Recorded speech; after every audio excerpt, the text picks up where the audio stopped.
Amém, Jesus. Vamos falar com o autor da palavra.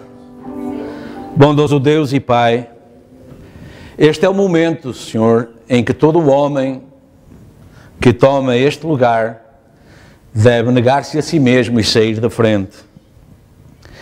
É a hora, o momento certo, Senhor, para que tu tomes o teu lugar. E, Senhor, nós queremos nesta manhã reconhecer a tua presença e o teu lugar. E queremos, Senhor, pedir que isso seja profundamente manifesto e claro em nossos corações. Nós estamos reunidos, Senhor, para ouvirmos raciocínio ou inteligência humana. Mas, Senhor, estamos reunidos porque a divindade toma o seu lugar. A deidade está aqui. Senhor, que o teu Espírito Santo venha tornar isso claro nos nossos corações nesta manhã e que tudo aquilo que ouvirmos, Senhor, provenha de ti. Senhor, toma, Senhor, estes humildes lábios e, Senhor, uma vez mais, toma estes tabernáculos e reparte-te por eles, Pai. E fala individualmente a cada um, como o Pai para com os seus filhos, conhecendo e agindo de acordo com a individualidade de cada um, conhecendo também as necessidades de cada um. Senhor, que tu possas nesta manhã confortar-nos e confortar os nossos corações nesse relacionamento, Senhor.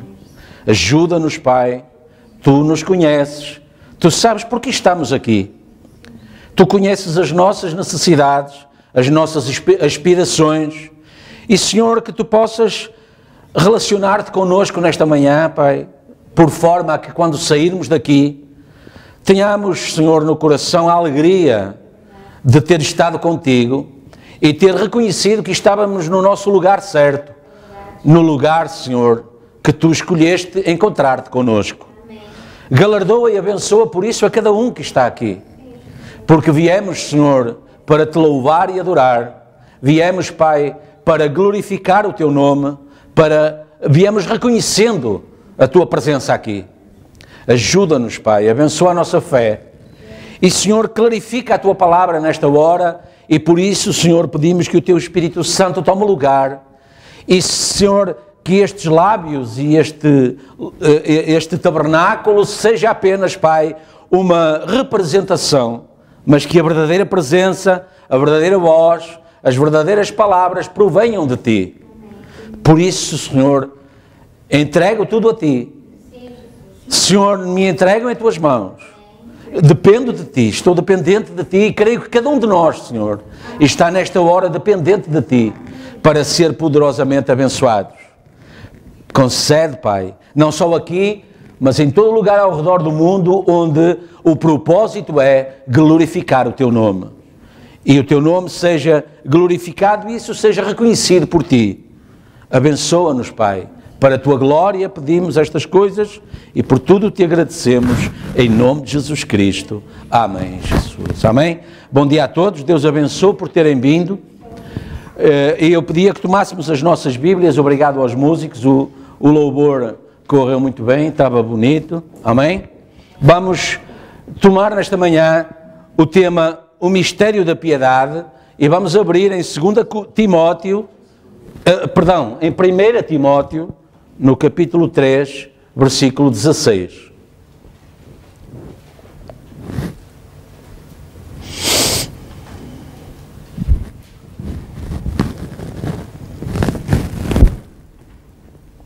Está errado aqui. 1 Timóteo, desculpem. 1 Timóteo 3,16.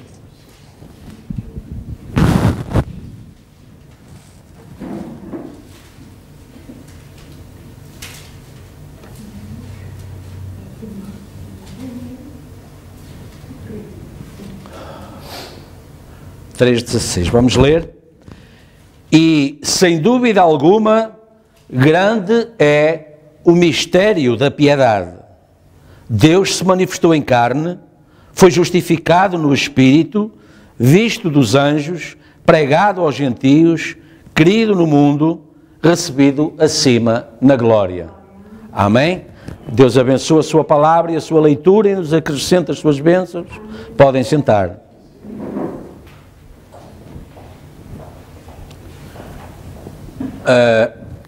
Eu ouvi os pedidos de oração e eu queria pedir que ficássemos juntos nesse grande combate que temos estado a travar, porque são vidas que estão em jogo. E Jesus disse um dia a Pedro que Satanás, ele ainda estava lá, e Satanás já estava a pedir permissão para se ir andar entre eles. E isso significava criar instabilidade, criar problemas, provar a fé. Porque temos ouvido pela mensagem que Deus só permite, não é? Isto que fique claro, Deus só permite que a tribulação venha em determinadas condições. Nós temos que crer nisso. E isso vai para além dos nossos sentidos. Porque os nossos sentidos limitam a nossa capacidade. Ainda ontem eu lembrava, cá nos meus pensamentos, eu lembrava aquele tempo em que eu chegava a dizer em casa, eu não sei se a minha esposa se lembra, mas eu dizia que eu tinha muita dificuldade em suportar a dor carnal. Eu suportava, suporto melhor as questões espirituais e as tristezas, passo melhor por cima delas. Embora elas se mantenham cá dentro, mas eu consigo retê-las um pouco e não passar a totalidade cá para fora. Mas eu pensava que eu não conseguia suportar a dor carnal com tanta facilidade, entre aspas, porque nunca é fácil, não é? Mas depois aconteceu essa situação de enfermidade que eu tive. E eu suportei muita dor que eu julguei que eu não era capaz de suportar. Não é? E Deus me mostrou que não é assim. E eu entendi que, então, tenho entendido, e pela palavra também, eu não sei se vocês depois vão pensar naquilo que ouviram no domingo e tiram alguma conclusão, mas se o fizerem vão ver que há uma linha espiritual que se mantém nos temas durante algumas semanas, até Deus encerrar aquele assunto. E isso é para nos treinar, para nos preparar, muitas vezes para aquilo que está a acontecer, outras vezes para aquilo que poderá vir a acontecer. E, portanto, nós entendemos que, e nós recebemos essa revelação, não é? De que Deus só permite que a tribulação venha à medida da nossa possibilidade de suportar. Não é? Isso é Escritura. Não virá aprovação para além das vossas forças, e com a tentação vem o escape para que possais suportar. Ou seja, em toda a tribulação há um escape. Em algum momento Deus vai prover o escape. E sempre parte desse escape, não sei se a totalidade, mas parte desse escape é habilitar-nos a suportar essa provação. Mas a provação vem. E o profeta diz, porque Deus confia em nós. Repare, houve um momento em que Saul teve que confiar em Davi. Independentemente daquilo que aparentemente Davi representava. Mas uma coisa Davi representou, uma coragem que mais nenhum outro soldado tinha, nem o próprio Saul. Porque senão ele tinha ido lá ele. Ele era o rei, ele era o chefe do exército, ele tinha a responsabilidade de tomar a primazia. Ele era a representação do poder em Israel.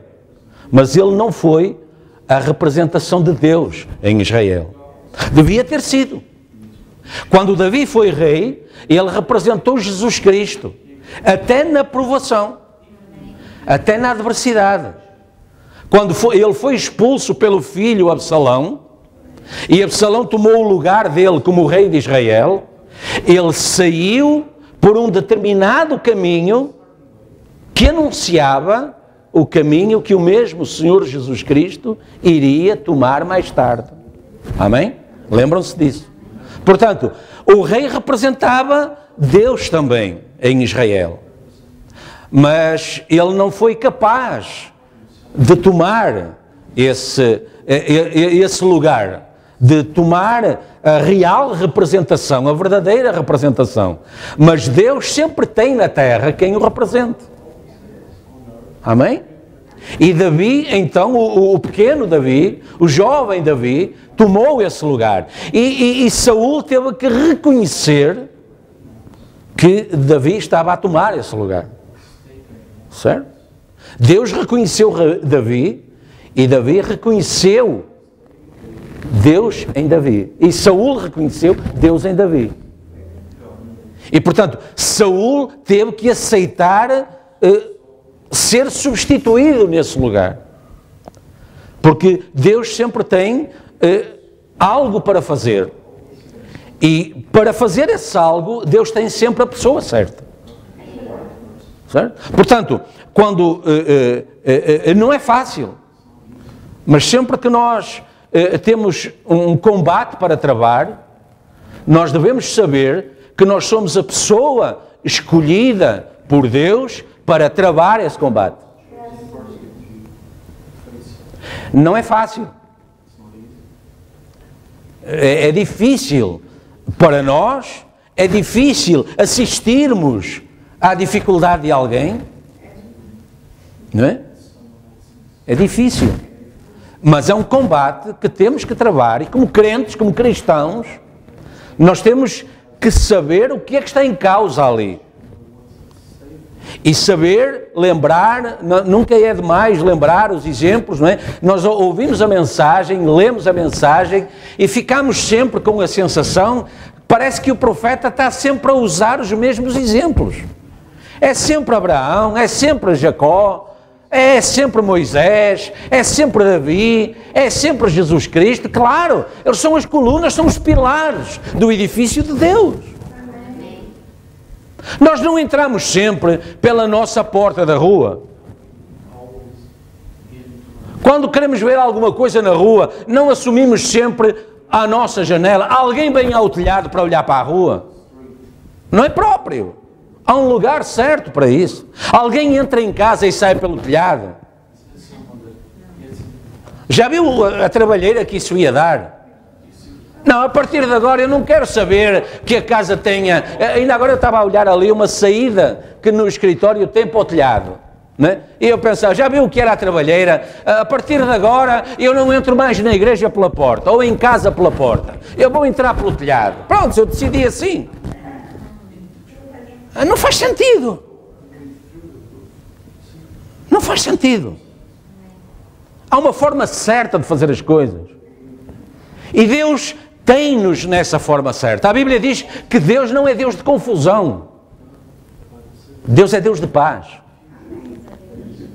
E o profeta de Deus diz que há um caminho provido por Deus para nós. Então realmente nós temos combates para travar. Esta semana, pronto, já temos mais um. Temos que orar porque a mãe da irmã Meda vai ser... vai a uma cirurgia. Repare, é uma cirurgia. Não tem mal nenhum, é simples. Não, é uma cirurgia. É um problema. Né? É uma dificuldade, é uma luta, é um combate. Então, o corpo de Cristo tem que estar unido. Né? Tem que estar junto. Porque, se calhar alguns, quando Pedro foi levado para a prisão, disseram, ele vai lá só dar o nome e bem já e tal. Né? E passado algum tempo, Pedro já estava lá, acorrentado, colocado na prisão, as portas fechadas e tal, mas a determinada altura Deus enviou o seu anjo e Pedro estava cá fora tomando o seu lugar no ministério. Pedro não recebeu o Espírito Santo para estar acorrentado na prisão. Você diz, Paulo também esteve muitas vezes. Sim, Paulo esteve muitas vezes. Mas Paulo sempre testificou que Deus estava lá com ele. Foi por isso que quando ele estava com Silas e cantavam alegremente à meia-noite, as portas das prisões se romperam, as cadeias se quebraram e tudo foi tornado do avesso.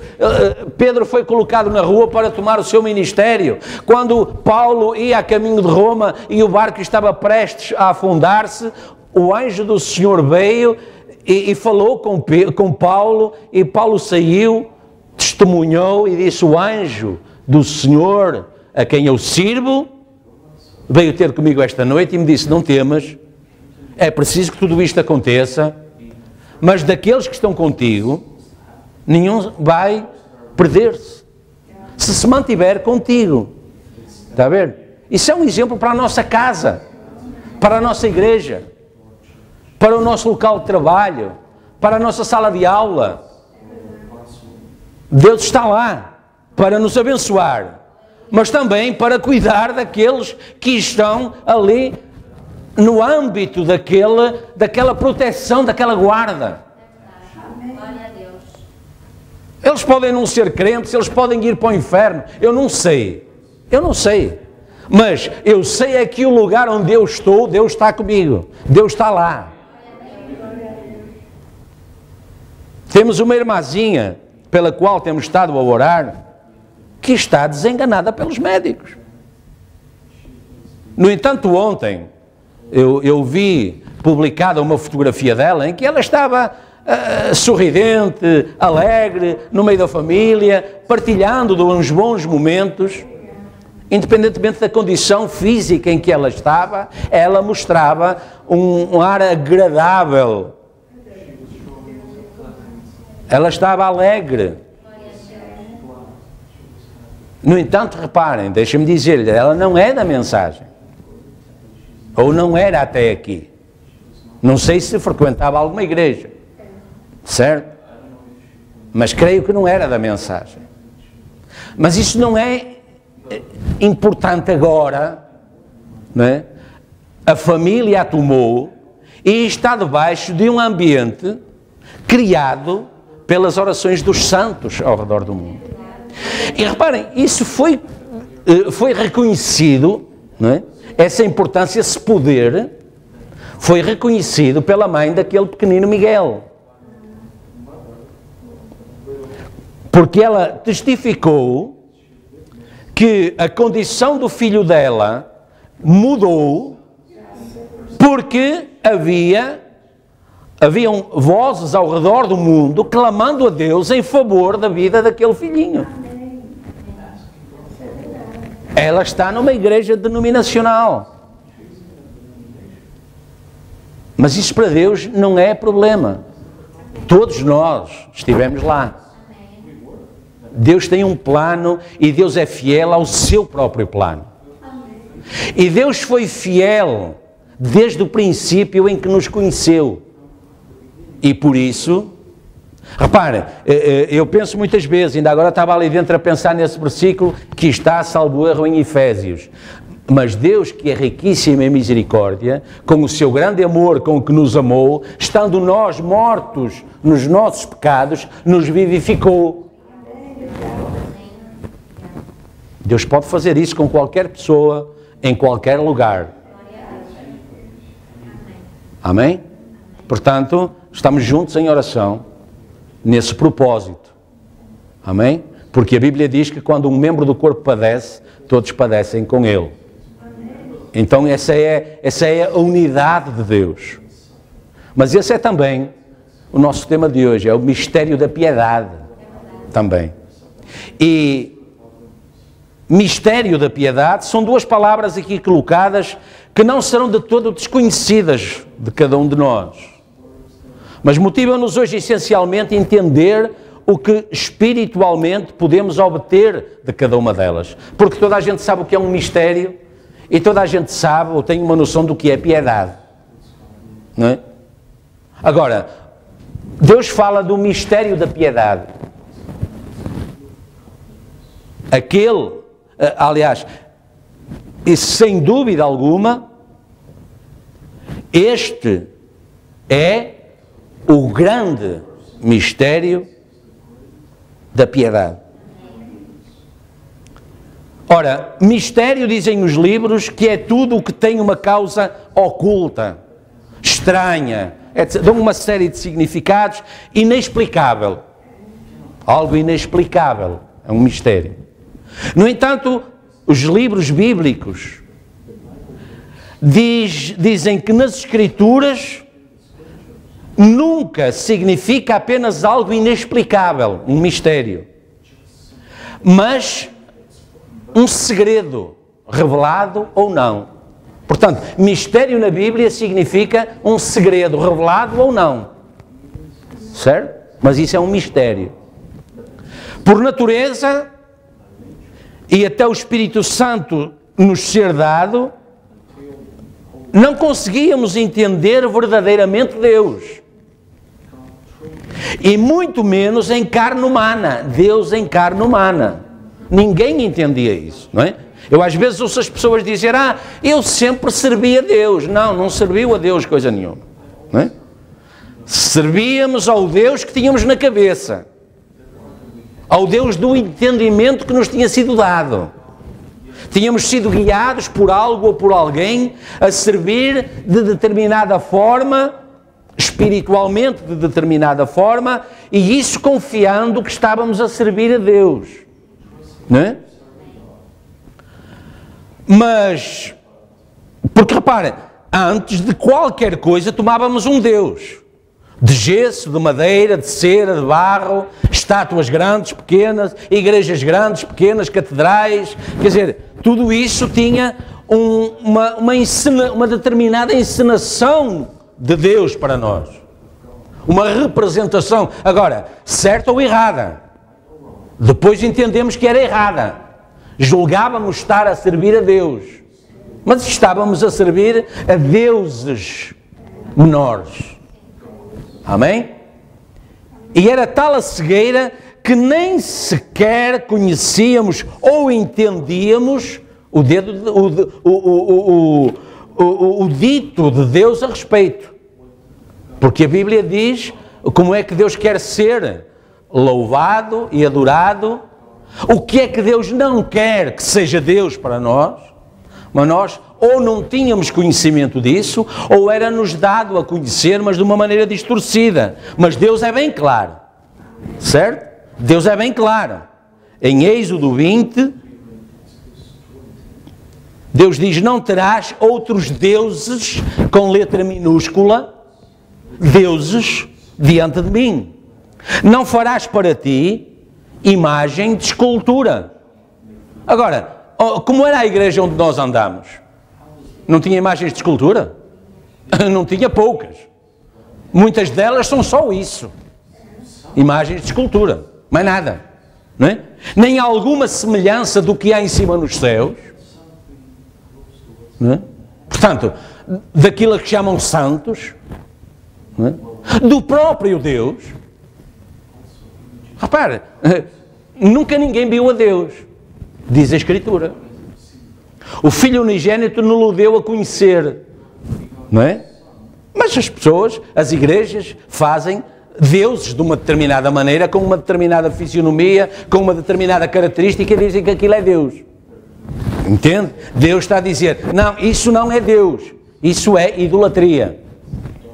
É paganismo. Os pagãos é que têm toda a sorte de Deus, não é? Os romanos tinham o Deus Júpiter, Deus Vênus, Deus Sol, Deus isto, Deus aquilo, repara, os índios igual, todo o pagão, não é? É conhecido, o paganismo significa isso, uma diversidade de deuses. Deus da fertilidade, o Deus das colheitas, o Deus das sementeiras, o Deus da chuva, o Deus disto, o Deus daquilo, que quando precisa de alguma coisa cria um Deus, se não houver.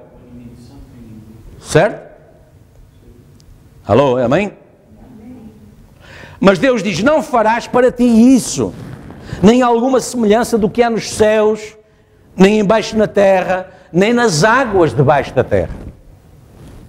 Não te encurvarás a elas, nem as servirás, porque eu, o Senhor, Senhor com letra maiúscula, teu Deus com letra maiúscula, sou Deus com letra maiúscula, não é deuses, é Deus. Certo? Portanto, toda a adoração centralizada em Deus, não dispersada por deuses. Amém? Porque sou Deus zeloso que visita a iniquidade dos pais nos filhos, até à terceira e quarta geração daqueles que me odeiam. Veja o que está aqui. Portanto, graças a Deus que quebrou em nós essa maldição que nós reconhecemos continuar ainda em muitos. Eu sou isto porque o meu pai, a minha mãe, a minha avó, o meu bisavô, o meu trisavô, a tataravô, era isto. E é o que é Deus visitando a maldição dos pais para os filhos, até à terceira e quarta geração. Por predestinação, Deus quebrou essa cadeia em nós. E isso nos foi revelado e nós damos graças a Deus por isso. Saímos fora dessa corrente de maldição. Foi isso que Jesus disse. Comendo da minha carne, bebendo do meu sangue, tendes vida em vós mesmos. Vos tirarei da morte para a vida. Amém? Não admira por isso que Jesus, o próprio Jesus, não tenha sido aceite. Ele não foi reconhecido nas Escrituras. Eles não viram Deus nele. Eles não viram a representação de Deus nele. Repara, o profeta da hora não foi aceite, porque ele disse, eis o Cordeiro de Deus que tira o pecado do mundo. E eles estavam à espera, não é, de anualmente uma festa onde sacrificavam um cordeiro para tirar pecado. E o profeta disse, este é o cordeiro enviado por Deus para tirar o pecado, não de cada um, mas do mundo. E ele não foi reconhecido por isso. Não conseguiram fazê-lo coincidir. Repara, é disso que se trata. Presta atenção, isto é importante para nós, que hoje também lemos a Escritura. Eles não conseguiram identificar Jesus na leitura que eles faziam da Escritura. Eles liam o pergaminho, eles liam a Escritura e Jesus não estava lá. Por isso, diz o irmão Brana, foi que quando ele estava na cruz, dizendo, Deus meu, porque me desamparaste, eles nem ouviram e continuaram lá na sinagoga, ao mesmo tempo cantando o Salmo 22. Deus meu, porque me desamparaste. Ou seja, eles não se ouviam. Amém? Não havia comunicação. Eles não identificavam o sonido de Deus. Liam apenas as Escrituras. É por isso que precisamos do Espírito Santo para entender a leitura, para entender a Escritura. É por isso que é importante chegar à igreja e orar e ler um pouquinho antes, não é? Para que o Espírito Santo nos prepare para aquilo que vamos ouvir. Está a ver? Porquê? Porque João Batista estava a falar a palavra, Jesus estava a falar a palavra e eles estavam a ler a palavra. E não tinham o entendimento daquilo que estavam a ler. Está a ver? Eu leio a Escritura todos os dias, sim, e daí? Isso pode ser muito bom, resultar muito, ser uma bênção, pode ser apenas a leitura de um livro. Quantos livros já lemos na nossa vida, dos quais não temos hoje já, provavelmente, nem memória? Ou se lembramos o título, ou uma passagem. Li uma vez num livro, uma história assim, já não sabemos nem que livro, nem qual era o contexto da história, nem o final da história. Temos uma memória de uma parte. Quantos livros já lemos na nossa vida? Este é um livro diferente. Este é um livro que muda a nossa vida. Muda, transforma completamente. De tal forma que nos traz de uma situação de morte para uma situação de vida. Amém? Repare, não conseguiram fazê-lo coincidir com a leitura individual das Escrituras, nem os próprios discípulos. Repare, Jesus identificou Deus em Pedro.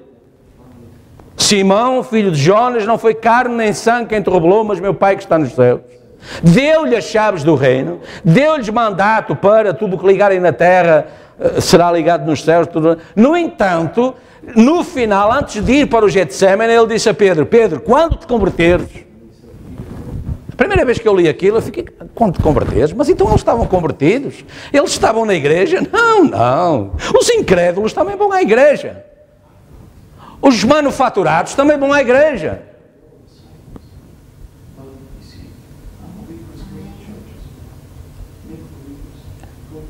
E os crentes também vão à igreja.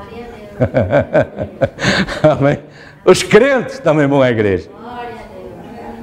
Amém? Mas Jesus disse-lhe isso, quando te converteres. E o que é que aconteceu? Quando eles receberam o Espírito Santo, no dia de Pentecostes, quem foi o primeiro a falar à multidão? Pedro. Ele tinha as chaves do reino. Certo? Paulo, repara, o próprio Paulo veio a Pedro tomar uma carta de vindicação para que ele fosse aos gentios. E essa carta dizia, sim senhor, Paulo prega o mesmo evangelho que nós, que andamos com o Senhor. Mas isso depois de receber o Espírito Santo. Está a ver? De maneira que, repara, não conseguiam fazê-lo coincidir com a leitura individual das Escrituras, mas Jesus profetizou uma mudança. Em João 14, 25 e 26, Jesus disse, tenho-vos dito isto estando convosco, mas aquele Consolador, o Espírito Santo, que o Pai enviará em meu nome, esse vos ensinará todas as coisas. Até parece que Jesus não era capaz de lhes ensinar todas as coisas. Está a ver? Mas Jesus estava com eles em carne. O mesmo Jesus estava a prometer voltar em espírito. Está a ver? Para realmente trabalhar lá dentro. Não é? Porque em carne, eles estavam ali, ele dizia-lhes as coisas, eles viravam, iam dormir e tal, no dia seguinte, já esqueci, não é? Não é? Agora daqui a bocado vamos sair daqui e tal, mas logo às 4 da tarde se for perguntar, olha, qual foi o tema na igreja de hoje de manhã? Deixa eu ver se eu me lembro, foi aquela parte da Bíblia, sim, foi, realmente foi. Aquela parte na Bíblia, claro, não vimos aqui fazer outra coisa senão tomar parte da Bíblia. Mas precisamos que o Espírito Santo cele essas partes na Bíblia no nosso coração, no nosso entendimento. Para que isso vá para além das nossas preocupações, das nossas lutas, dos nossos combates, das enfermidades, percebe? Amém? Temos que pôr Deus em ação para além de tudo isso. É isso que Deus pretende. Que nós lhe cedamos o comando, a primazia. Deus está em controle, Deus vai cuidar, Deus vai fazer, Deus vai resolver. Está a ver? Amém? Tenho-vos dito isso, estando convosco. Mas aquele Consolador, o Espírito Santo, que o Pai enviará em meu nome, esse vos ensinará todas as coisas e vos fará lembrar, está a ver? De tudo quanto eu vos disse. Jesus sabia o que estava a acontecer. Jesus sabe o que está a acontecer aqui nesta manhã. Certo? Ele conhece os nossos corações. Está a ver a importância do Espírito Santo hoje? Na igreja, na nossa vida, no nosso coração, até na simples leitura da Bíblia. Para que o nosso entendimento seja correto. Amém? E repara, Jesus falou isto cumprindo também a profecia de Isaías, que disse no capítulo 9, o povo que andava em trevas, éramos nós lá, viu uma grande luz. E sobre os que habitavam na região da sombra da morte, que éramos nós, resplandeceu a luz. Certo? Entendem agora? Necessário vos é nascer de novo. Necessário vos é tirar-vos, sair desse lugar, dessa vidinha antiga e tal, e passar a viver uma nova vida. Amém? Porque um menino nos nasceu, um filho se nos deu, o principado está sobre os seus ombros, se chamará Maravilhoso, Conselheiro, Deus Forte, nós conhecemos isso, Pai da Eternidade. O aumento deste principado e da paz não haverá fim sobre o trono de Davi no seu reino, para o firmar e fortificar com juízo e justiça. O zelo do Senhor fará isso. Certo? Deus está em controle sobre a nossa salvação. Está a ver? É isso que está aqui a dizer, assim, em poucas palavras. Deus está em controle, o plano está feito, a decisão está tomada, Deus não vai mudá-la. Certo? E nós fazemos parte da decisão de salvação de Deus. Amém? Creia nisso?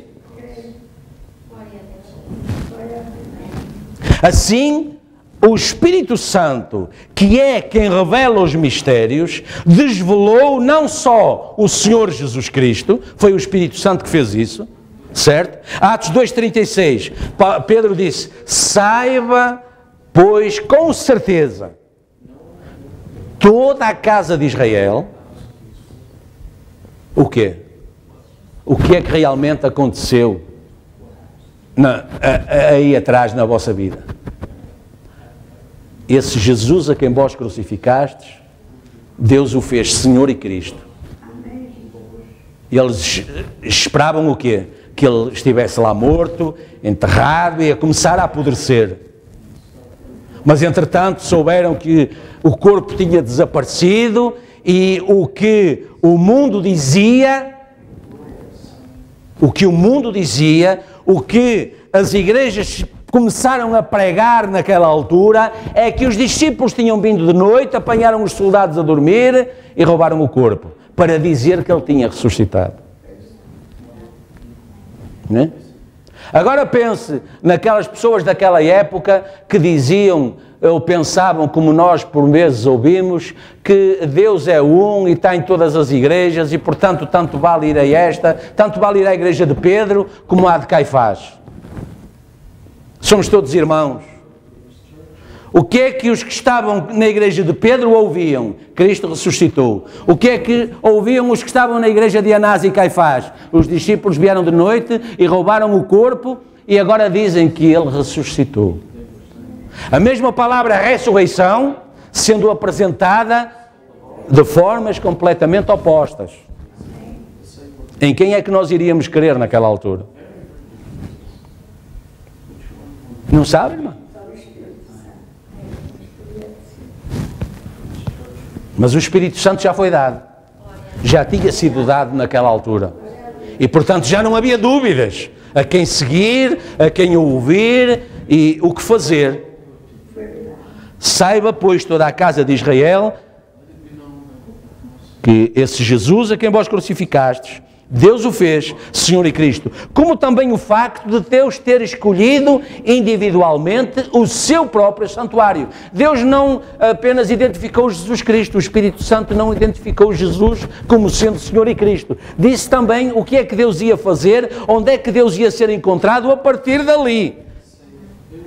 Disse-lhes Pedro, arrependei-vos, cada um de vós seja batizado em nome de Jesus Cristo para o perdão dos pecados e recebereis Jesus Cristo de volta.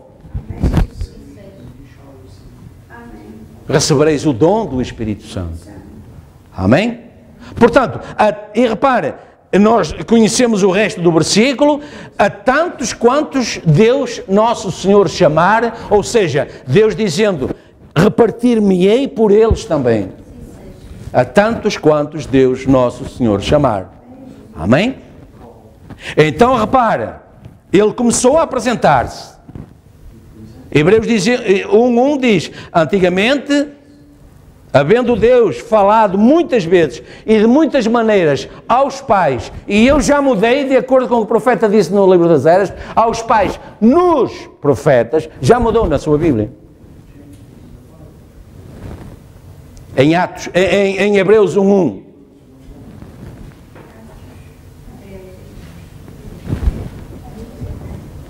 Porque o profeta trouxe essa revelação de Deus.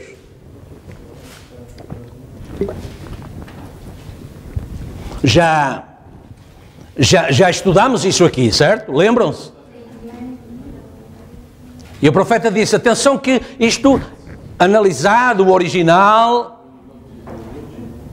a forma como devia estar traduzido, não é Deus pelos profetas. Deus não falou pelos profetas, porque então era Deus enviando o homem para falar. Entenderam?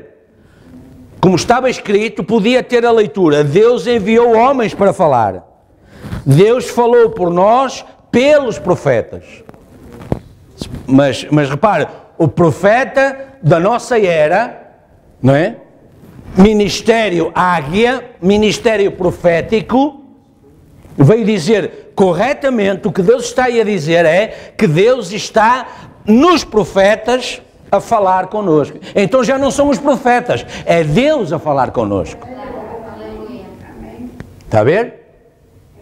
Quando espiritualmente, e temos estado a estudar isso, ouvimos em Apocalipse 1, no meio dos 7 castiçais, era portanto ele tomando as estrelas em sua mão, isso é sinal de posse. E as estrelas são os 7 mensageiros, certo? Isso está lá a revelar, está lá, é só ler. Então isso é Deus tomando os homens e invadindo-os, tomando posse deles. E portanto tirando-lhes a autoridade, o pensar, o raciocinar, o falar, o ouvir, e sendo o próprio Deus colocado lá. Num novo corpo, num novo templo. E isso é o batismo do Espírito Santo. É a porção que Deus tem para si, está dada a si na figura do Espírito Santo. Na pessoa, não é na figura, na pessoa do Espírito Santo. Está a ver? Essa unção é Deus. Ou seja, é o que é novamente? Deus feito carne. E o que é que nós lemos em Timóteo? Esse é o mistério da piedade. Deus tomando novamente um corpo. Agora, não na sua plenitude, como esteve em Jesus Cristo, nele habitava corporalmente a plenitude da divindade, mas agora esse corpo, esse tabernáculo foi tirado do meio, foi recolhido ao céu, e agora Deus toma pequenos tabernáculos, onde Ele vem e habita, e onde Ele vem e age, fala, atua. Não é? Temos que ter cuidado com isso, porque muitas vezes não somos nós que estamos a falar, não somos nós que estamos a fazer, não somos nós que estamos a ouvir. Deus disse a Samuel, não, eles não te estão a rejeitar a ti, vai para o teu lugar, cumpre para o teu ministério, fica tranquilo, porque eles estão a rejeitar-me a mim. Não foi só porque estava nele, foi porque Samuel disse, alguma vez vos falei alguma coisa em nome de Deus que não acontecesse? Não. Alguma vez pedi o vosso dinheiro? Não. Alguma vez vos prejudiquei em alguma coisa? Não. Alguma vez dei algum mau testemunho acerca de Deus? Não. Mas nós queremos outro. Não queremos o que tu representas.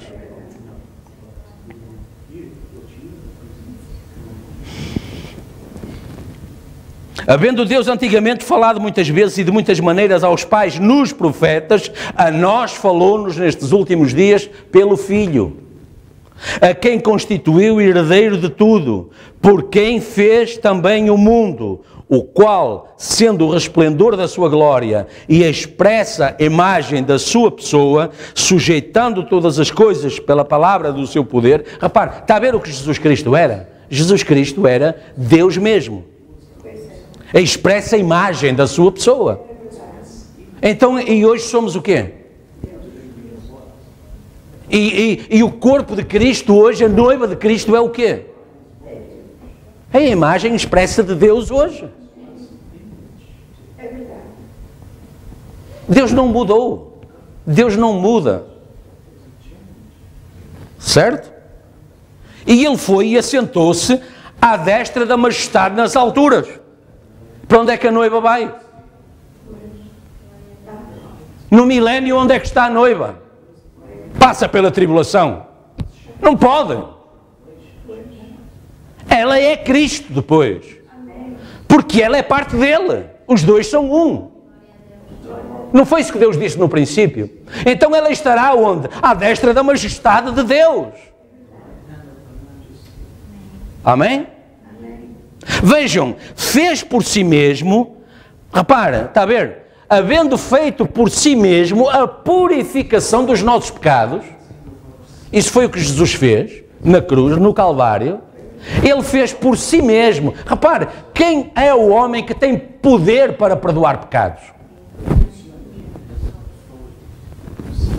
Porque se houvesse algum homem, Deus não se tinha feito homem, usava esse homem como usa para as outras coisas. Deus não usa homens para ressuscitar, Deus não usa homens para curar, Deus não usa homens para orar, Deus não usa homens para falar em línguas, Deus não usa homens para operar milagres. Mas Deus não pode usar homens para perdoar pecados. Façam as igrejas que quiserem e os ministérios que quiserem com este mandamento. É falso. Amém? É falso. Só Jesus Cristo tem poder para perdoar pecados. Isto é o assim diz o Senhor. Certo? Vejam, fez por si mesmo a purificação dos nossos pecados. Eis aí, então, a manifestação do mistério da piedade. Certo? Está perfeitamente claro perante nós, ou não? Estatura do varão perfeito. Muito bem. Em quinto lugar, acrescenta piedade. Oh bem, piedade para ser acrescentada. O que é que significa piedade? Eu procurei em 4 ou 5 dicionários e não pude sequer encontrar o que é que isto significa. Finalmente, eu estava lá em casa do irmão Jeffries. Nós encontramos num dicionário, piedade significa ser como Deus. Amém? Ou seja, piedade é uma característica que há em Deus e que Deus coloca nos seus filhos e filhas. Piedade significa ser como Deus. Oh bem, depois que você tem fé, virtude, conhecimento, temperança, paciência, depois ser como Deus. Disse ele. Ora, repara, não vamos perder a linha de pensamento. Repara, em Mateus 5, 48, Jesus tinha dito: sede vós, pois, perfeitos, como é perfeito o vosso Pai que está nos céus. Ora, se Deus é perfeito, como é que alcançaremos essa perfeição? Só tendo o Deus perfeito em nós. Repara, o profeta até disse: não tenham medo de assumir essa perfeição, porque está a assumir Deus em si. Porquê? Porque por natureza o que é que nós dizemos? Ninguém é perfeito. Não, os filhos e filhas de Deus são. Aos olhos de Deus. Podem não ser aos olhos dos homens, aos olhos do mundo, mas aos olhos de Deus alcançaram essa perfeição pelo Espírito Santo que lhes foi dado. Porque esta promessa vos diz respeito a vós, a vossos filhos, aos que estão longe, a tantos quantos Deus, nosso Senhor, chamar. Digam graças a Deus. Amém? Então, continua o profeta. A perfeição requer piedade. Você tem que acrescentar à sua fé piedade. Vejam, vocês começam aqui embaixo na fé. O profeta agora está a falar da estatura do varão perfeito, da pirâmide que temos lá na entrada. Você começa aqui, fé, depois acrescenta virtude, depois acrescenta conhecimento, depois acrescenta temperança, depois acrescenta paciência. Amém? Piedade e amor fraternal. Amém? Amém. Você começa aqui embaixo, com virtude, depois vocês vão para o conhecimento, depois vocês vão para a temperança, depois vocês vão para a paciência. Agora vocês estão em piedade. Piedade, bem, o nosso tempo está a fugir, eu vejo, mas vocês sabem o que piedade significava. Vocês cantam esta canção, ser como Jesus, na terra eu desejo ser como Ele, através de toda a jornada da vida, da terra à glória, eu só peço para ser como Ele. Amém? Para que tal piedade pudesse ser exercida, porque também é um ministério, todos os dons do Espírito Santo são um ministério, certo? São para ser exercidos, não é? Eu creio muito em Deus, então eu tenho que expressar isso na minha atitude, na minha vida, no meu dia a dia, não só quando as coisas estão a correr bem, mas também quando há dificuldades. Porque Jesus Cristo foi um homem de dores. Olhando nós para Ele, não víamos atração nenhuma, não havia nada, não é? Que lhe fosse a favor aos olhos dos homens. Mas Ele era o amado de Deus. Está a ver? Amém? Amém? Para que tal piedade pudesse ser exercida, porque é também um ministério, esse tabernáculo de Deus foi equipado convenientemente para tal desempenho. Ou seja, Deus, quando nos enviou à terra para sermos seus representantes, Ele nos deu todas as armas para o fazer, todas as capacidades para o fazer, todas as aptidões para o fazer. Está a ver? Deus fez isso. Hebreus 2, 7. Veja, porque Jesus Cristo é a representação do que Deus fez com Ele, para Ele cumprir o seu ministério na terra, Deus promete fazer connosco para cumprir o nosso ministério na terra. Certo?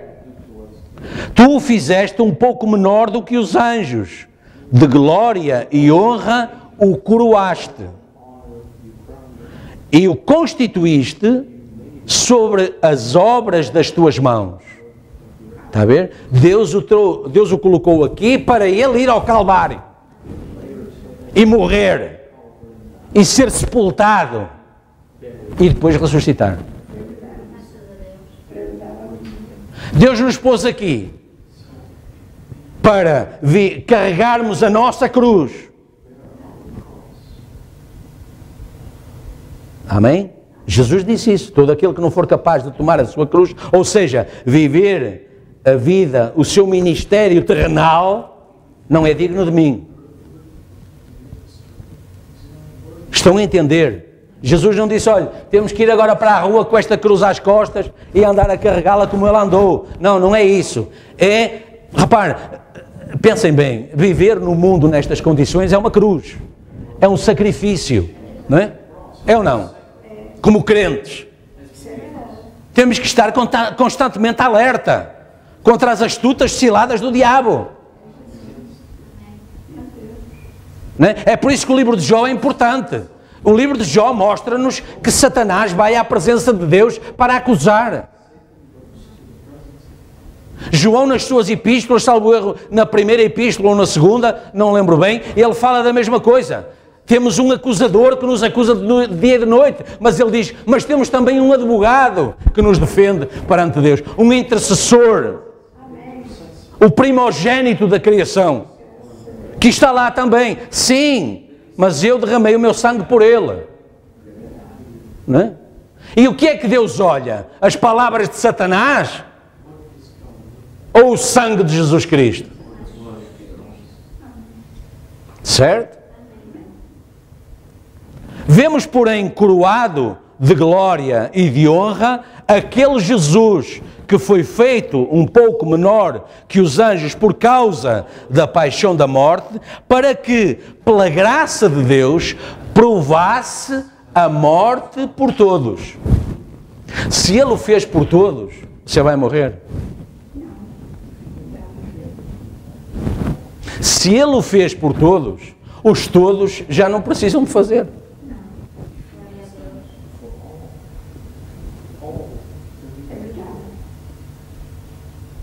Se diz, não, pastor, mas o cemitério está cheio. Mas isso não é morte. Isso é um tabernáculo. Repare, você compra 1 quilo de maçãs ou de laranjas, que é mais fácil enganar. Já me tem acontecido. E chego a casa, quando as vou pôr na taça, há 1 ou 2, às vezes, que vão para o lixo. Deixaram de ser laranjas? Não. Apenas aquele tabernáculo deixaram de vir da laranjeira. Deixaram de provar da mesma seiva que as outras. E depois de você comer, continua a ser laranja? Acabou. Certo? Naquela condição, acabou. Porque se forem ver lá dentro, vão dizer, não, aqui há laranja dentro. Claro, eu comi uma. Aqui há laranja dentro. Está a ver? Apenas mudou a sua condição. Isso é o que acontece com os santos se tiverem que ir ao cemitério. Aquele tabernáculo onde eles viviam apodreceu. Mas quando a trombeta soar, eles vão se levantar, porque dentro deles há algo diferente daquilo que havia nos outros tabernáculos que enchem os cemitérios também. Há um poder de vida que espiritualmente permanece lá dentro. E que quando for chamado, será vivificado. Lembrem-se dos ossos de Eliseu. Quando o outro cadáver foi colocado lá dentro, o profeta diz, o poder vivificador de Deus que se mantinha naqueles ossos, levantou aquele morto. Lembra disso? Esse é o poder vivificador de Deus que está nos santos e que os levantará naquele dia. E esse mesmo poder de transformação operará naqueles que ficarem vivos. Eles também receberão um novo tabernáculo. Porque esta carne pela qual zelamos tanto, não é? Não irá à presença de Deus. Porquê? Porque nasceu de ato sexual. Foi feito fora do plano de Deus. Da vontade perfeita de Deus. Mas Deus tem um tabernáculo feito na sua perfeita vontade para nós. Não foi isso que Jesus disse? Eu vou preparar-vos lugar, uma nova morada, para que onde eu estiver, vós estejais também.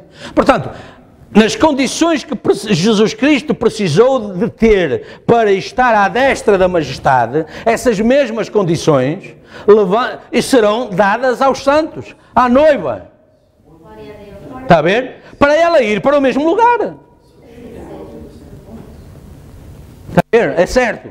Crê nisso? Esperamos isso. Esperamos isso.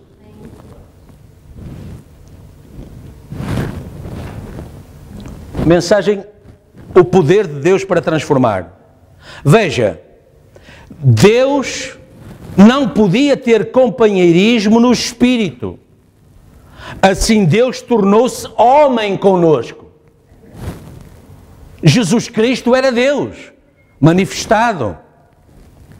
Ele era um filho porque ele foi gerado. Mas era apenas um tabernáculo para ele habitar. Nunca ninguém viu a Deus, mas o unigênito do Pai o declarou. Deus construiu para si uma casa, um corpo para habitar. Desceu para que você o pudesse tocar. O com maiúscula, Cristo. Não é? O que é que os discípulos disseram? Os apóstolos, nós que andamos com Ele, que comemos com Ele, que dormimos com Ele. Repare, 1 Timóteo 3,16, sem dúvida alguma, grande é o mistério da piedade, porque Deus se manifestou em carne, visto dos anjos, querido, recebido no céu acima. Vê? Agora, você sendo carne e Ele sendo carne, então você pode ter companheirismo. Porque Ele era o atributo de amor de Deus. Amém? Deus é amor, está certo? E Jesus era o atributo de amor de Deus. E quando o atributo de amor foi demonstrado, em que isso era o próprio Deus, todos os atributos que estavam sobre Ele vêm a Ele. Todos os que o Pai me deu virão a mim. Claro que tinham de ser predestinados. Se não fossem, você não estaria aí. Está a ver? Ou seja, aquilo que Jesus foi para Deus, somos nós hoje. Tabernáculo, lugar de habitação de Deus. Como Deus diz, neles andarei, entre eles habitarei, serei para vós pai, vós sereis para mim filhos e filhas. Portanto, saí da Babilónia. Deixai esses tabernáculos podres, que nunca irão à presença de Deus. Isso é o quê? O mundo e a sua glória, que Jesus rejeitou. E que nós precisamos de rejeitar também. Amém? Eis aí, Deus feito homem para ter companheirismo com o homem. O que é que isto significa? Entender o homem, confortar o homem, dialogar com ele, ser solidário com ele, etc. Tudo o que nós gostamos de ter uns com os outros e de partilhar uns com os outros. Com os nossos amigos, especialmente com os nossos familiares, especialmente com os nossos irmãos na fé. Repara, Jesus, não esqueçam isso, Jesus Cristo ama o companheirismo. Ele disse, Pai, eu quero, Ele só pediu isso a Deus. Eu quero que onde eu estiver, eles estejam também. Já viu a dedicação de Jesus Cristo para conosco? Pai, Ele não pediu mais nada, Ele não pediu tira-me do Calvário, Ele não pediu nada disso, Ele pediu onde eu estiver, deixa-os estar comigo. Entenda agora porque é que o profeta diz que Ele esteve lá no Calvário, foi sepultado com Ele e ressuscitou com Ele. Ou então não era um atributo de Deus como Jesus era. Mas a noiva é esse atributo de Deus hoje. É esse tabernáculo de Deus. É esse lugar. Repara, Deus não tem outra forma de se apresentar ao mundo senão por si.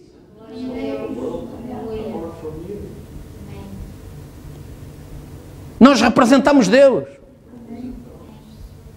Repara, o Evangelho de São João diz a respeito de Jesus Cristo: nunca ninguém viu a Deus, o Filho unigênito não o deu a conhecer. E hoje? Ah, não, essa escritura é do passado, foi para Jesus Cristo, foi daquele tempo. Não!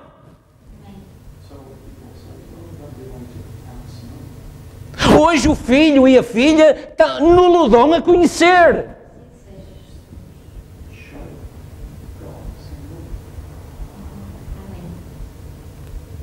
Amém, igreja?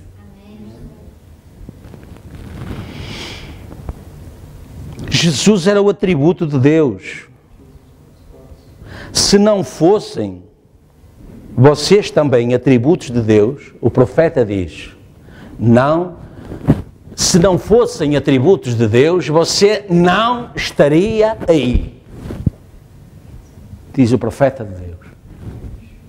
Agora, ele podia ter posto aqui entre parênteses, para todo aquele que crê. Mas isso já está subentendido lá. Porque quem não crê é uma questão de tempo. Mais dia, menos dia, vai sair e não volta mais. Portanto, estamos a falar só para os predestinados agora. Você não estaria aí se não fosse predestinado. Quem são os predestinados? Exatamente esses, os atributos de Deus. Amém? Portanto, deixou de ser algo inerte, deixou de ser nenhuma manifestação real, como disse o salmista no Salmo 115. Deixou de ser para nós um ídolo, não é? Como todos os outros deuses que haviam, e lá fora ainda existem, de gesso, de madeira, de carne, de pedra, de carne não, de pedra, têm olhos mas não veem, conhecem o Salmo 115. Têm boca mas não falam, têm mãos mas não apalpam, têm ouvidos mas não ouvem, não é? Parecem homens, mas não são homens, não saem dali. Quando Maria Madalena veio junto do homem de Deus e se prostrou, ela foi salva das pedras, perdoada dos seus pecados. Quantas vezes ela não teria feito isso no Sinédrio ou em algum outro lugar onde haveriam deuses para adorar? E nada aconteceu. Certo? E a nossa vida será, se pensarem bem e forem sinceros, também um exemplo dessa transformação. A nossa presença aos pés de Jesus Cristo tornou a nossa vida completamente diferente daquilo que ela era. Porquê? Porque estivemos perante e estamos perante o próprio Deus vivo e verdadeiro. Amém? Quem é este Melquisedeque? Deus em morfe. Já ouvimos falar nisso. Amém? Mascarado numa coluna de fogo. Deus em morfe num homem chamado Jesus. Deus em morfe na sua igreja. Deus acima de nós, Deus conosco, Deus em nós hoje. Deus a condescender. Ali acima, santo, ninguém lhe podia tocar. Amém? Ele ficava sobre a montanha e até se um animal tocasse na montanha tinha de morrer. Foi isso que ele disse a Moisés. E depois Deus desceu e mudou a sua tenda. E desceu e viveu conosco, tornou-se um de nós, e nós o tocamos, disse a Bíblia, em 1 Timóteo 3,16. Deus comeu carne, Deus bebeu água, Deus dormiu, Deus chorou, Ele era um de nós, belo, tipificado na Bíblia. Amém? Era Deus acima de nós, Deus conosco, agora Deus em nós, o Espírito Santo. Não a terceira pessoa, a mesma pessoa. Repare, o Deus que ninguém podia tocar. Não era essa a noção que tínhamos de Deus. Deus está lá em cima. Oh, Deus, opa, não. Mas agora, repare, Deus humaniza-se, entre aspas. Se Ele está em si, em mim, em nós, Deus torna novamente a tomar a forma de carne humana, de companheirismo, de amor entre os irmãos, de espírito de entreajuda. Amém? Está certo ou não? Ele humaniza-se e tem misericórdia, e nós vemos essa misericórdia. Certo ou não?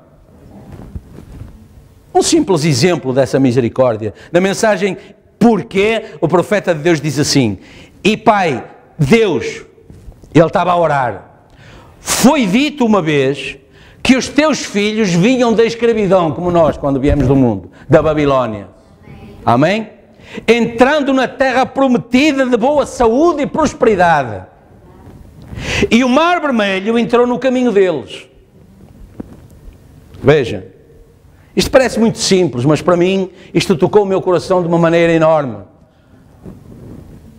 O Mar Vermelho entrou no caminho deles. Repare, você está à porta de receber uma bênção e a coisa piora. Às vezes até dizemos em casa, pá, deve ir bênção por aí. Da maneira como as coisas estão a correr, não é?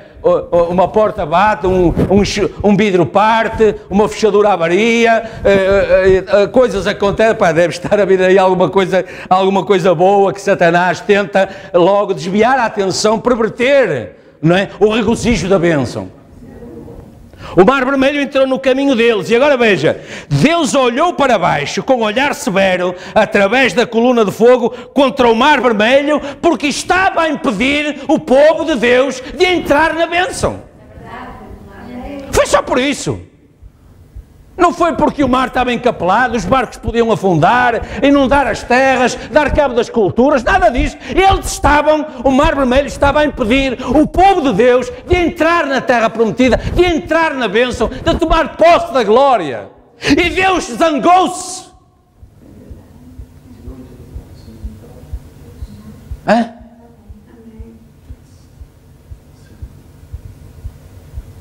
Eu lembro uma vez, cheguei a casa com uma perna assim muito vermelha, tinha levado um pontapé de um jovem. Cheguei assim muito aflito a casa. E a minha mãe pegou-me pela mão, quem foi? Foi fulano e tal. Não, mas deixa lá, nada cá. Chegou lá, olha lá o que o seu filho fez ao meu e tal. Eu era pequenino, o outro era maior, grandola assim. E a ver, tem algum jeito, o matolão do seu filho fez ao meu e tal. Ela está bem, ia cá ver o que é que o seu filho fez ao meu. E eu estava a tirar pedras pelo ar e uma pedra caiu, apanhou a cabeça do rapaz de caminho e abriu-lhe a cabeça e aquilo era uma coisa de sangue e tal. Complicações, problemas, dificuldades. Está a ver? Mas é assim, alguém se tinha metido no caminho e alguém tinha tomado, não é, dores, e alguém tinha sido confrontado com outras dores, não é? Isso acontece. Mas repara, veja o quanto Deus está presente. Quantas vezes pensou que Deus estava ausente nas suas dificuldades, na tribulação, na luta? Ah, meu Deus, onde é que está Deus? Parece que Deus não quer saber de mim, Deus está... Quantas vezes nós já pensámos isso? Temos dificuldade em entender que mesmo na adversidade, Deus esteja ali junto. Mas o profeta está a dizer que sim. Eles iam a caminho da terra prometida, eles iam tomar posse daquilo que Deus tinha dado. E havia ali um obstáculo a impedir. Não, eles não vão entrar. Eles vão negar a Deus, eles vão desacreditar Deus. E Deus, como? Desacreditar o meu nome, desacreditar a minha bênção. O profeta diz, ele olhou lá de cima com um olhar severo, através da coluna de fogo, contra o Mar Vermelho, só porque o Mar Vermelho estava a impedir o povo de Deus de alcançar a bênção. E o mar se amedrontou, o mar recuou e Israel entrou na terra prometida.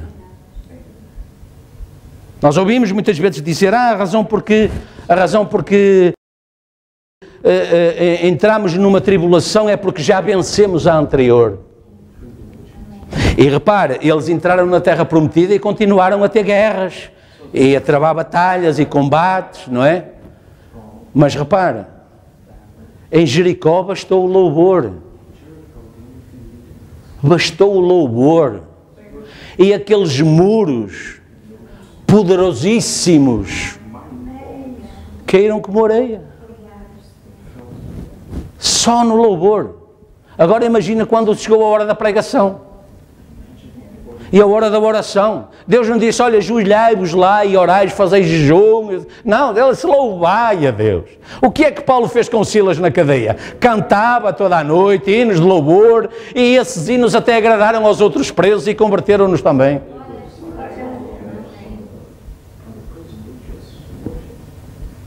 Vê?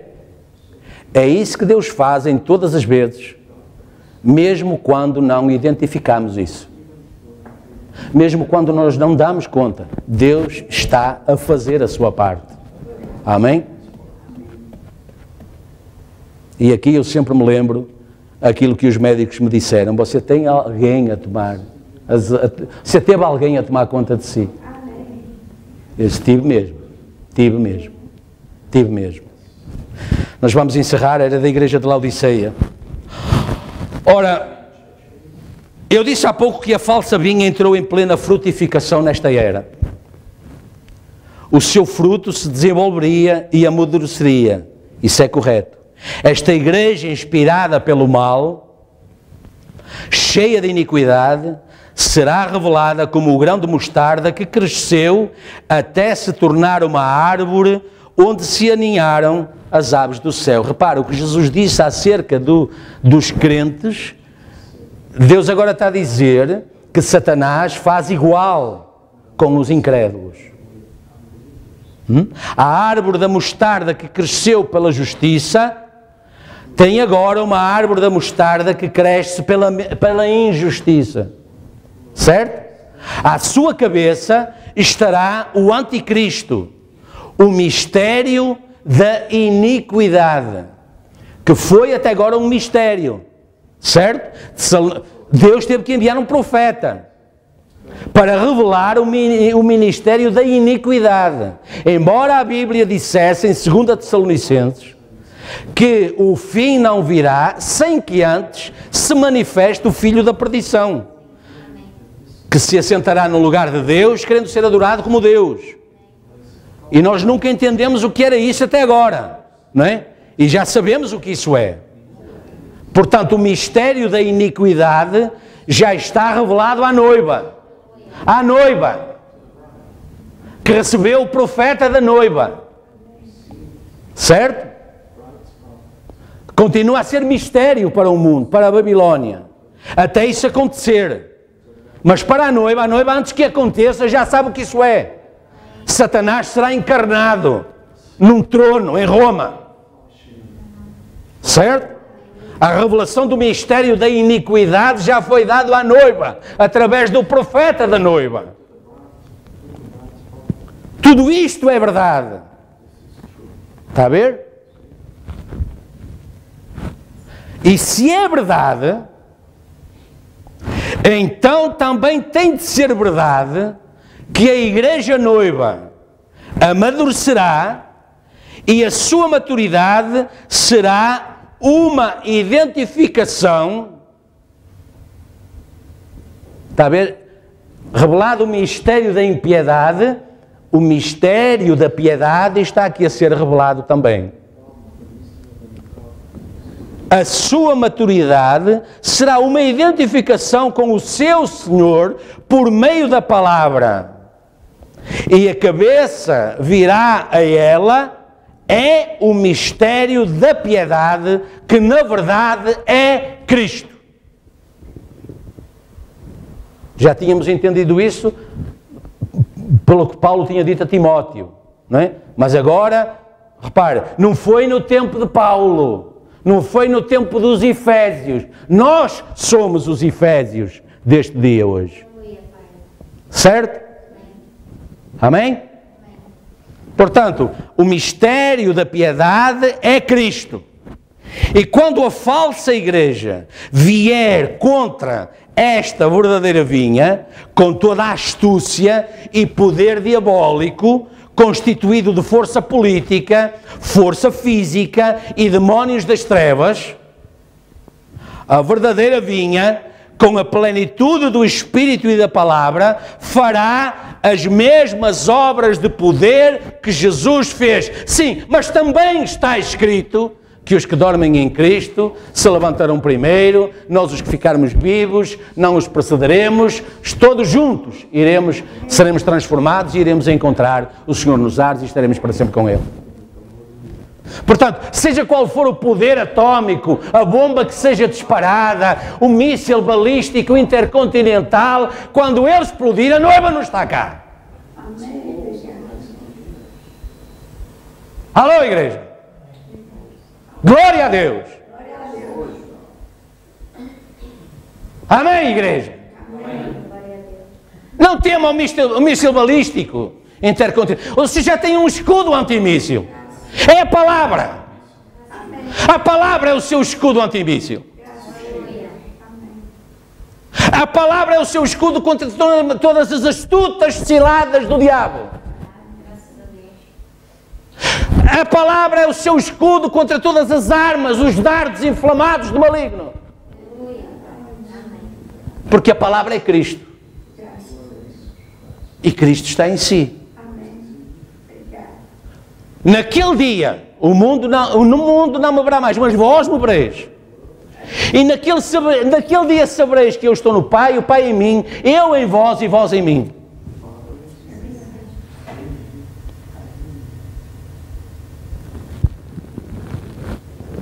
Quando a falsa igreja vier contra esta verdadeira igreja, com toda a astúcia, poder diabólico, constituído de força política, está a ver? Força física e demónios das trevas, a verdadeira vinha, com a plenitude do Espírito e da Palavra, fará as mesmas obras de poder que Jesus fez. Então, à medida que ela se aproxima da sua pedra angular, repare, fé, virtude, temperança, conhecimento, piedade, paciência, amor fraternal, só falta a pedra angular. À medida que ela sobe e que ela se aproxima da sua pedra angular, torna-se semelhante a Ele através das palavras. As obras que eu faço, as fareis também. Certo?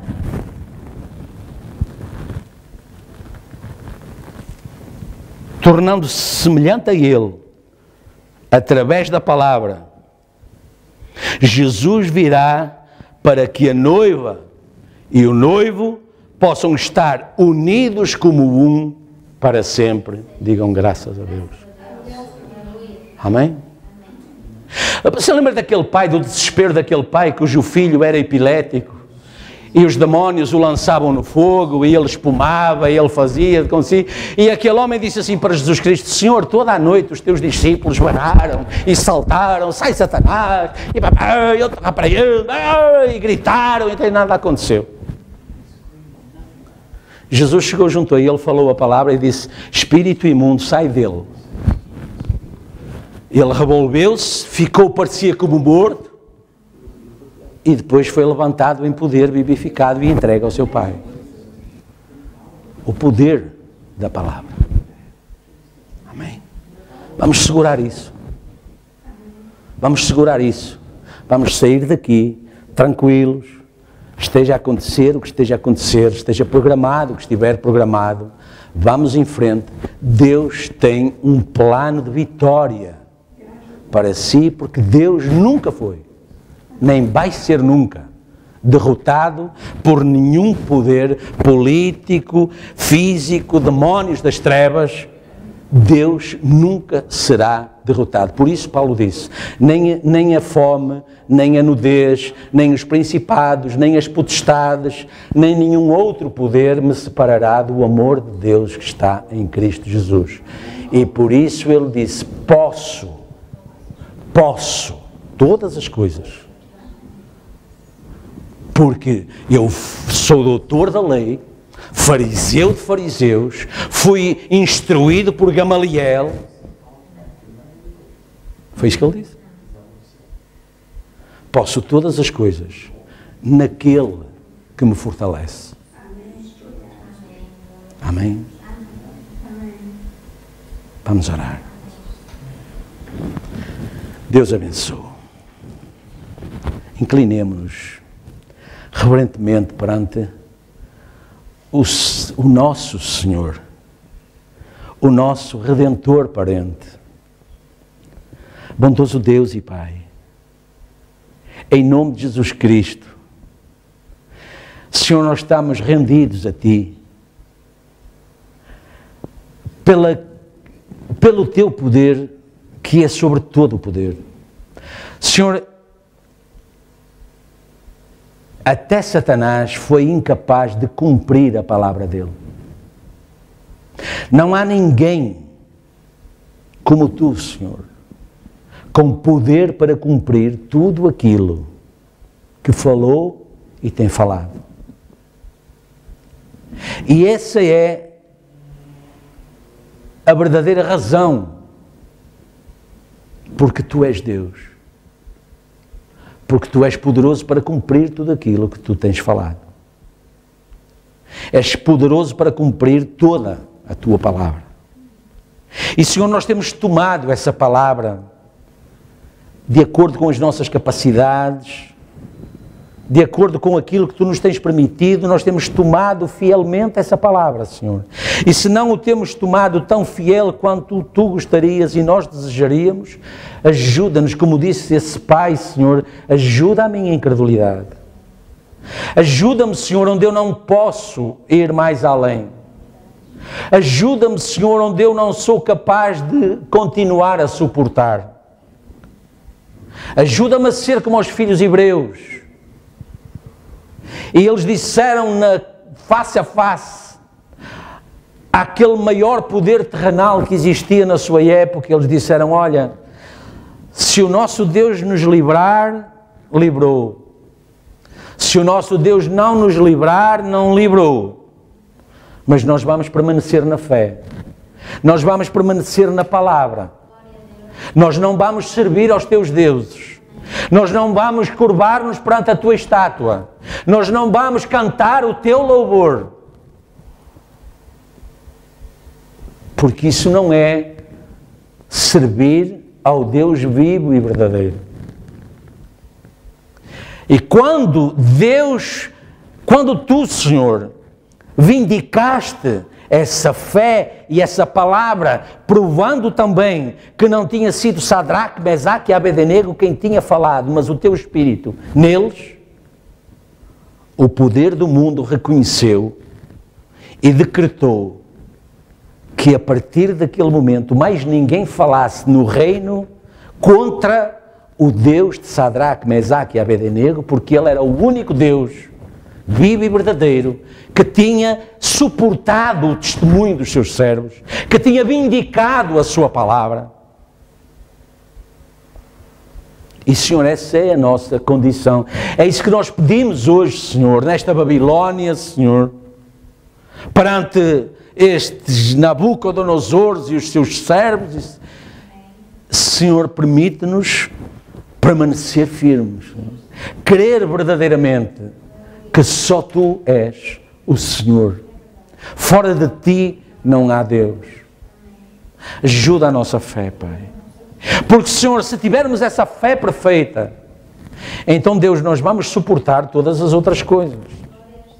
Nós vamos suportar a adversidade, nós vamos suportar a contrariedade, nós vamos suportar os momentos menos felizes, menos agradáveis, e nós vamos continuar, Senhor, com o nosso coração em paz, porque sabemos que não estamos desamparados, não estamos sós. Pai bondoso, por isso ajuda-nos agora, Senhor. Te agradecemos por esta mensagem nesta manhã. E, Pai, pedimos que ela realmente fique gravada corretamente, que o Teu Espírito Santo escreva corretamente, Senhor. Grave corretamente, Senhor. Não as palavras do Teu humilde tabernáculo que Tu tens usado agora, hoje, Senhor, mas a Tua palavra. O Teu Espírito Santo tenha feito em cada coração, pessoalmente, individualmente, Senhor. Tenha respondido a cada questão que cada um trazia nesta manhã nos seus corações. Tenha, Senhor, aquietado toda a preocupação. Tenha aquietado toda a agitação, toda a ansiedade que pudesse estar colocada, Senhor, em cada coração nesta manhã, que tudo isso tenha sido vencido, Senhor, substituído pela confiança, Senhor, substituído, Senhor, pela palavra, substituído, Senhor, pela garantia que só Tu tens para dar, Senhor, que és capaz de cumprir todas as Tuas promessas. E essas promessas, algumas delas, Senhor, nos foram faladas nesta manhã, Senhor, que elas sejam postas em ação na nossa vida, ajudando-nos nos combates que temos para travar. Senhor, assegurando a nossa presença em Tua presença em cada dia, não apenas na igreja, não apenas no ritual religioso, Senhor, mas, Senhor, que quando sairmos daqui possamos, Senhor, em todo momento e em todo lugar, ter a noção de que permanecemos em Tua presença. E isso nos será confiável, nos dará confiança, nos dará poder, nos dará autoridade para atravessar o Mar Vermelho sem prestar atenção ao que possa estar a acontecer ao nosso lado. Deixa o mar se revolver, deixa as ondas se encapelarem, mas Israel passou em seco. E os filhos e filhas de Deus hoje passarão em seco também. Deus tem um caminho de vitória, Deus tem um caminho de escape, provido pelo meio dessa Babilônia que jaz no maligno, porque são os próprios passos de Deus. E os mesmos olhos de Deus estão olhando de lá para esse Mar Vermelho que está na sua frente, na nossa frente, tentando, lembre-se, tentando impedir que recebamos a bênção. Não nos deixemos enganar. Em todas as coisas, somos mais do que vencedores por aquele que nos amou. Tudo quanto fizerdes em meu nome, com fé, crendo que recebereis, tê-lo-eis. Ajuda a nossa fé. Ajuda-nos, Pai. Ajuda a nossa fé, Senhor, naqueles por quem temos orado, nas suas vitórias. Torna-os vencedores. Vencedores sobre o cancro, vencedores sobre todo o género de doença, vencedores sobre toda a adversidade, vencedores sobre todo o problema financeiro, familiar, todo o espírito de doença, todo o espírito de enfermidade, todo o sintoma maligno. Esse é o Mar Vermelho que hoje ruge, Senhor. Mas naquele dia, Senhor, o profeta diz que tu olhaste de lá de cima, através da coluna de fogo, e o mar temeu. Onde está então? Onde estava então a força desse mar? Onde estava? Existia apenas aos olhos do povo carnal. Porque Moisés disse, agora sentai-vos, porque os inimigos a quem vistes não os vereis mais. E agora aquietai-vos e olhai apenas, sede espirituais, olhai e vede o livramento do Senhor. Pense nisso quando entrar no médico, no consultório médico, no hospital, na escola, no trabalho, em casa. Aquietai-vos, olhai e vede o livramento do Senhor. Porque aqueles demónios que tendes visto manifestar-se até agora, não os vereis mais. E esse era o assim, diz o Senhor. Pai, vai ao encontro, Senhor, desses lares, Senhor. Senhor, a irmã desse irmão ministro, a filha desse irmão ministro, o ministro auxiliar lá em Gales, Senhor, oramos por eles, Pai, dá vitória, Senhor. Essa família lá no Arkansas, esse jovem no Brasil, os santos ao redor do mundo. Senhor, nós temos trazido as coisas que vêm ao nosso conhecimento. Mas, Senhor, sabemos que muitos mais combates estarão a ser travados ao redor do mundo. Ajuda, Pai, abençoa, Pai. Abençoa essa irmãzinha que vai ser operada, vai ser intervencionada pela medicina, vai passar por uma cirurgia, Pai. Certamente o seu marido, os seus filhos, o pastor da sua igreja, a sua igreja, Pai, estarão também a orar com alguma preocupação, alguma ansiedade, algum cuidado. É natural, Senhor, é natural, Pai, tem misericórdia de nós. Mas reconhecemos que é natural. Eu fico ansioso, agitado, preocupado quando a minha família, alguém, minha esposa, os meus filhos não estão bem. Mas, Senhor, sabemos que essa preocupação está no teu coração também. Porque tu és Deus zeloso, tu cuidas de nós. Zela por nós também agora. Dá, Senhor, um refrigério nesses lares, nessas famílias, Senhor, nesses combates. Dá vitória, Pai. Senhor, eu peço com propriedade, Pai, porque eu sei o que isso é. Porque tu, Senhor, já fizeste isso comigo. Eu sei o sabor que isso tem, Pai. Eu peço que tu ajudes os meus irmãos e irmãs, Pai. Eu peço que tu tenhas misericórdia como tiveste de mim, mais até, Senhor. Livra-os, ajuda-os, abençoa, Pai. E, Senhor, apesar de todas as circunstâncias, que não se esgota a fé, não se desanimem, Pai. Tem misericórdia. Senhor, os santos ao redor do mundo, Pai, os combates que estão a ser travados, Senhor, as igrejas que precisam de ser alimentadas, Pai. Senhor, lembramos em oração, Pai, esses irmãos lá em Glasgow. Senhor, essas famílias.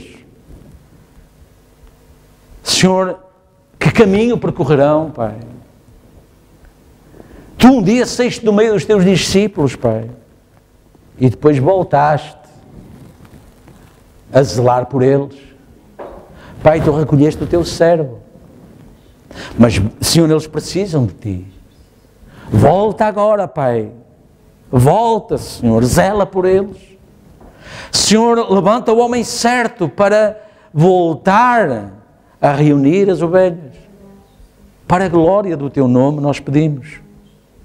E, Senhor, que dizer e que fazer com aqueles, Senhor, que um dia visualizarão esta mensagem, Senhor, este serviço, e poder-se-ão considerar ignorados ou esquecidos, mas nós não queremos fazê-lo, mesmo que não o falemos, Senhor. E a razão por que nós colocamos estas gravações é para que elas possam ajudar alguém, abençoar alguém, é porque nos lembramos de alguém que nem sequer conhecemos. Senhor, nos foi pedida oração por esse casal, Senhor, que habita em França, que pretende mudar-se para aqui. Senhor, eles já têm alguma idade, Pai. Eles precisam de ajuda. Eles pedem a nossa oração. Nós queremos, Senhor, colocá-los em Tuas mãos, Senhor. Pedir que os ajudes, que os abençoes, Senhor. Que os guardes em todo o caminho, que os preserves na sua fé, guardes as suas almas e se cumpra, Pai, o que for melhor para eles e para a glória do Teu nome. E, Senhor, pessoalmente nos entregamos a Ti. E, Senhor, pedimos, como Jesus Cristo, apenas que se faça em nós a Tua vontade. Zela por nós, Pai, e pelos santos ao redor do mundo, e que o Teu Espírito Santo nos conforte e console e nos ajude, Senhor, ao longo desta semana. E quando voltarmos, Pai, possamos vir como aqueles que regressaram a Jerusalém, vindos de Emaús, com um testemunho poderoso da Tua presença, do Teu desvelar, do Teu poder de ressurreição, e testificar desse poder que em algum momento desta semana, da próxima semana, interveio em nosso favor, nas nossas vidas, nem que seja só pela manutenção da nossa vida e da nossa fé. Ajuda, Pai, por amor do Teu nome, nós pedimos e agradecemos em nome de Jesus Cristo. Amém.